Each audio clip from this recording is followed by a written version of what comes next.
In Walmart's Who'Knewville, everyone ready their cart. Amazing Black Friday deals are about to start.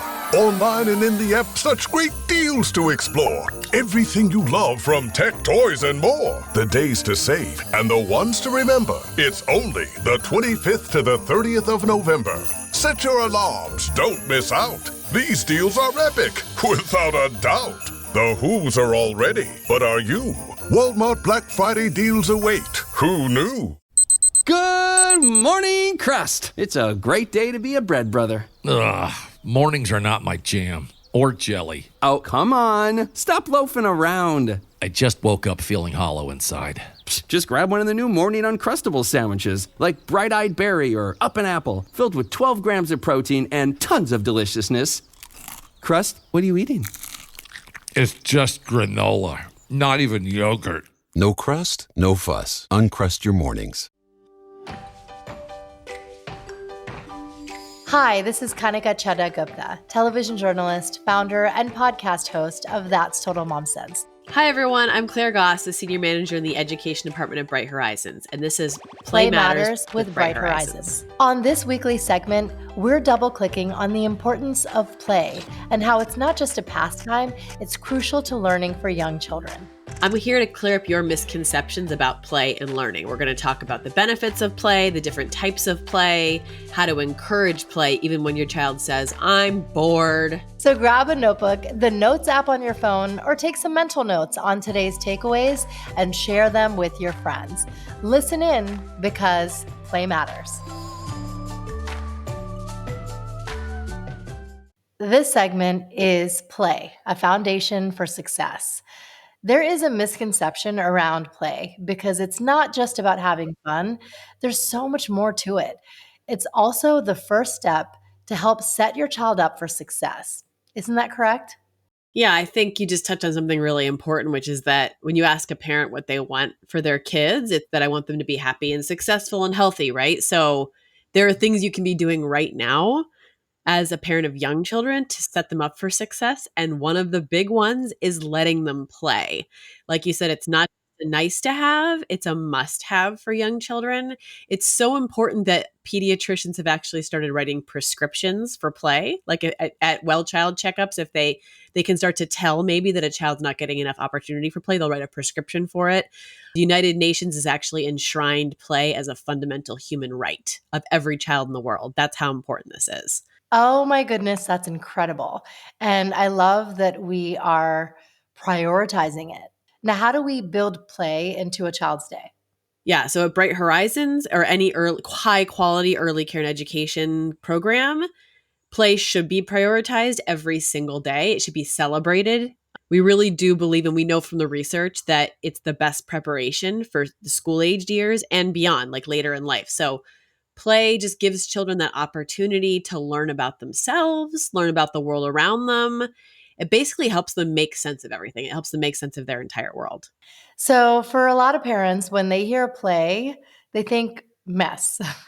Cars everywhere, blocks strewn all over the floor, Legos, finger paint. But this is all part of learning. What are kids learning when they're making a huge mess? Yeah, I'm really glad you brought this up because I think that is sometimes a deterrent, the idea that how messy this is going to get. But I need to remind all of your listeners that young children especially learn about the world through their five senses primarily, right? That's why your toddler is trying to lick things and put them in their mouth, because taste is one of the five senses. They want to bang things. They want to hear how things sound. They want to touch everything. They want to lick everything. So that gets really messy really fast. And if you can try to reframe it for yourself as play and learning, it just makes it a little bit easier to find that patience that you need while your children are young. And even older children make a mess when they're playing, right? So again, if you as the parent can adjust your expectations a little bit and remind yourself that making the mess is part of the learning, there's only certain ways that you can learn things, right? Like I mentioned a block tower during one of our previous segments. You as an adult know if you want to build a sturdy block tower, you have to put the bigger blocks on the bottom and the smaller blocks on the top. But the way you learn that was because some adult in your life let you make a big mess with blocks one day, right? And then you probably had to do it like 5 to 10 more times before you actually really learned about that. And that's some early science and math skills right there. So that's that learning happening in real life. That's how they figure that out.